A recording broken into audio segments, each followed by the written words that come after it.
నమస్కారం అమ్మ. నా పేరు చామల విజయలక్ష్మి.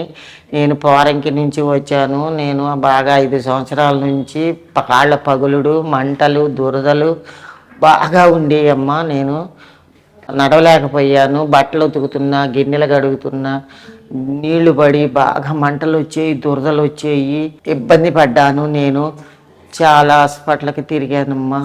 చాలా మందులు మింగాను, ఏమీ తగ్గలేదు.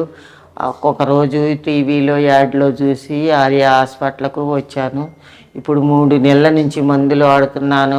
ఇప్పుడు శుభ్రంగా తగ్గిపోయినాయి. మా పగుళ్ళు, దురదలు, మంటలు తగ్గిపోయినాయి. నా పనులు నేను చేసుకోగలుగుతున్నాను.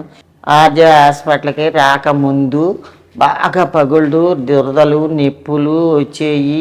ఆర్య హాస్పిటల్కి వచ్చిన తర్వాత మంచి మందులు ఇచ్చారు, బాగా తగ్గిపోయింది.